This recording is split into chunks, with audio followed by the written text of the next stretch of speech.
guys, happy Sunday. Glad to see you guys here for another Sunday. Last week we talked about stopping the diets. We're doing a breakup with diets and no longer trying to chase this diet or that diet. So now that we're done chasing diets, what do we do next? Glad you asked.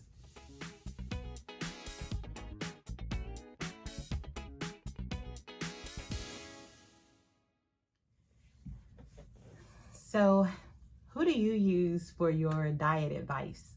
Who do you go to? Do you talk to a nutritionist? Do you have a doctor that you get advice from? Is there a certain person on YouTube that particularly works for you?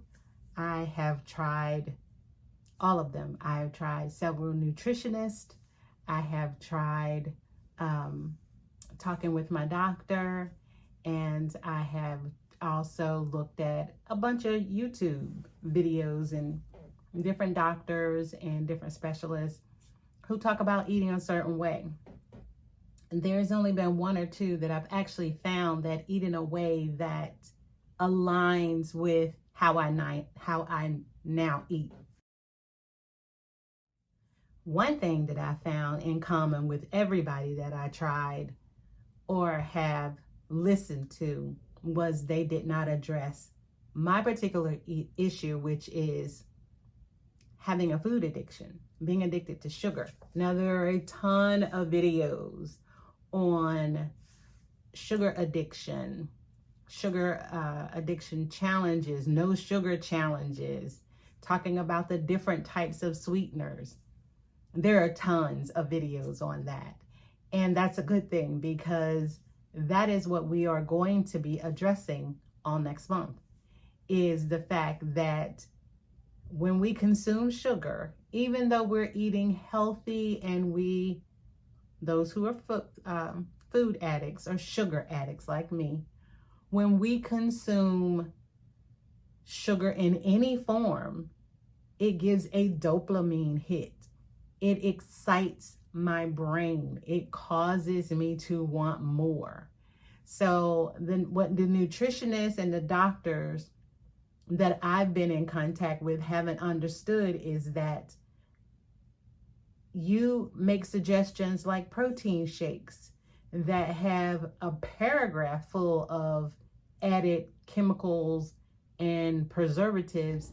Even yogurts are full of sugar.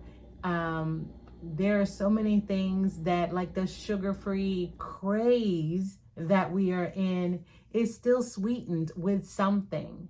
And that sweetness is what causes me to have this reaction of wanting more. Not everybody goes through this, but not everybody is a sugar addict. I'm particularly talking to people who, like me, have a problem with sugar. I've even seen people do a challenge where they didn't even know they had a problem with sugar until they tried to stop eating sugar. So at this point, what I would suggest that you do, which is what I did, was go through my cabinets, go through my refrigerator, go through everything in my kitchen and look for sugar in all its hidden forms. All of them. I'm not even going to try to start naming them because I don't know all of them. Find out what they are. Look at the ingredients. Do a Google search. Don't just go if it's the first 5 ingredients. Take out all the sugars all together. Now, my salad dressing, the one I've shown you before, one of them is sweetened with honey. And the other one is sweetened with apple. Is it apple? Pureed apples, I do believe. But it's apples is what it's sweetened with. It's not sweet at all, believe me.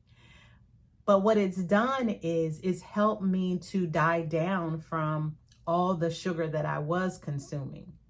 I don't eat anything with sugar in it. No ingredients of what I eat has sugar in it. And you've seen what I eat.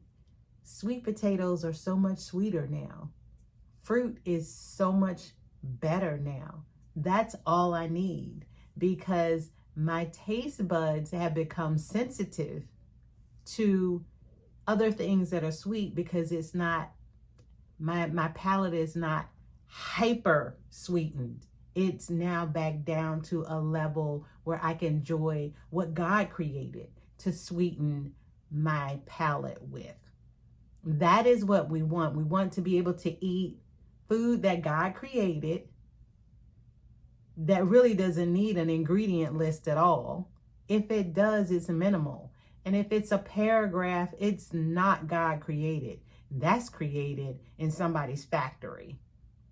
That's how that's made.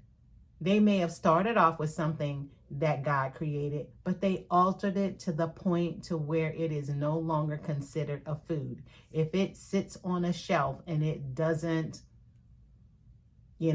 decompose, how beneficial is it in your body? Things that are in your body should assimilate to who you are and not fight who you are in your body. So we want healthy foods. We want things that are not man-made. We want things that are not loaded or laden with chemicals. We want healthy foods in our cabinets and in our refrigerator. So that's my suggestion. Go through your cabinets, go through your refrigerator, take out all the chips. You can make your own out of potatoes. Take out all the chips, because those are made with rancid oils that are not healthy for you. Those oils sit in our system for up to 7 years. 7 years. So we want healthy alternatives. And sometimes we have to go back to creating our own, cooking our own, or even finding frozen foods that are healthier than what we are currently consuming. So yeah, we want to replace what we are consuming with healthy alternatives. And if you can't find a healthy alternative, then leave it out. You don't need it.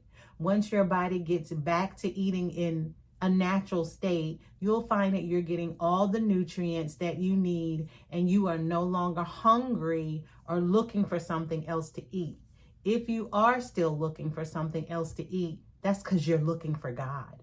You're looking to fill this emptiness and this void that you have. And the way to rectify that is to spend time with God. Spend time in his presence, and that will fill that void. Food cannot fill the void of having time spent with God that satisfies us. This also opens up a new opportunity for us to try new foods.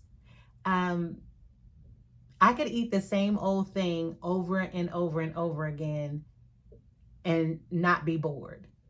However, because I am excited to see what else my palate can enjoy now that it's not chemically laden, I want to see what else I can enjoy. What's on my list is spaghetti squash. We're coming into fall. I'm ready for some heartier soups, some heartier different types of vegetables. So my first one that I can't wait to try is spaghetti squash. What's one food that's on your want to try list that you haven't tried? Or one recipe that you haven't tried? Leave it in the comments. Also, like and subscribe to this channel. I am really working toward bringing content that will honor God, honor our commitment to present our bodies to God as living sacrifices, and not be conformed to the world's way of eating, but be transformed by the renewing of our minds, the renewing of how we are to eat, to see what God has for us. God has a plan for you and how you are to eat, and it's not like anybody else's. Because he specifically created you as an individual. He specifically cares for you as an individual. Like I've said before, you can have multiple children. They can come from the same father and mother, but each one is individual. And how you approach one may not work for the other. It's the same with us and God. How God approaches us is individually. We are as individual as snowflakes. God loves us. He cares for us and he wants us well. So it's my prayer for you today that you live happy, that you live healthy, and that you live whole. Be blessed. Happy Sunday.